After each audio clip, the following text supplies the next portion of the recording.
தேவையில்லாத தீர்மானங்களை மக்களின் மனநிலையை மடைமாற்றம் செய்வதற்காக இன்றைக்கு திராவிட முன்னேற்ற கழகம் இன்னைக்கு மிகப்பெரிய ஆன்டி என்கம்பரன்சியில் இருந்து கொண்டிருக்கிறது. ஆக அதையெல்லாம் மறைப்பதற்காக போகாத ஊருக்கு வழி சொல்வதை போல நீட் தேர்வு யாராலும் கொண்டு வர முடியாது, அவர்களும் வேண்டுமென்றே போய் சொல்கிறார்கள். நீட் தேர்வு வரவே வராது. கச்சத்தீவு திரும்ப வருமா? அது பிரதமர் மோடி அவர்கள் நினைத்தால்தான் கச்சத்தீவு திரும்ப வர முடியுமே தவிர இவர்களால் ஒன்று செய்ய முடியாது. ஆனால் தீர்மானம் அதுக்கு போடுகிறார்.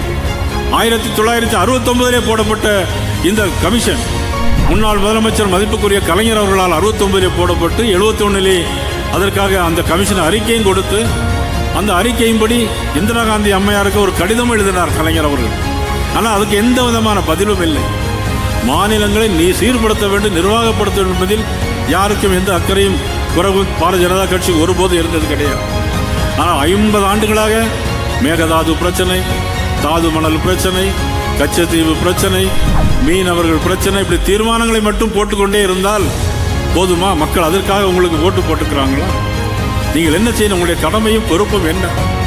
நீங்கள் செய்ய வேண்டியது மத்திய அரசோடு கலந்து பேசி ஒரு நல்ல உறவை ஏற்படுத்த வேண்டும். தவிர நாங்கள் சனாதனத்திற்கு எதிர்ப்போம், பாரதிய ஜனதா கட்சி எதிர்ப்போம், பாரதிய ஜனதா கட்சி தீண்டதகாத கட்சி. அப்போ ஏன் 1999 நீங்கள் கூட்டணி வச்சுருந்தீங்க? அன்றைக்கி 5 வருஷம் இந்த மந்திரி சபையில் இடம் பெற்றிருந்தீங்களே, அப்போல்லாம் உங்களுக்கு நல்ல கட்சியாக தானே தெரிந்தது. சரி, அதுக்கு பிறகு 18 ஆண்டுகள் மத்திய அமைச்சரவையில் இருந்தீர்களே, ஏன் கச்சத்தீவை நீங்கள் மீட்கவில்லை? ஏன் மாநில சுயாட்சி கொண்டு வரவில்லை?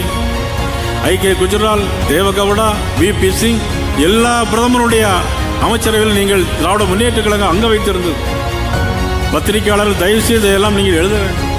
18 ஆண்டு காலம் திராவிட முன்னேற்ற கழகம் மத்திய அமைச்சரவையில் அங்கம் வைத்தது. இதுக்கெல்லாம் முடிவு கட்டாமல் மக்களுடைய மனநிலையை மடைமாற்றம் செய்வதற்காக இப்பொழுது தமிழ்நாடு முதலமைச்சர் அவர்கள் பேசிக் கொண்டு வருகிறார்கள். ஆக மக்கள் தயாராகிவிட்டார்கள். ஆட்சி மாற்றம் உறுதி, அதில் ஆட்சி மாற்றம் உறுதி. அனைவரும் ஒன்றுபடுவோம், வெல்வோம், உழைப்போம். உங்களுக்கு எந்த ஒரு பிரச்சனையானாலும் சரி, உங்களோடு தோளோடு தோள் கொடுப்பதற்கு இந்த நயினார் நாகேந்திரன் நான் உங்களுக்காக இருப்பேன் என்பதை இந்த நேரத்திலே நான் தெரிவித்துக் கொண்டு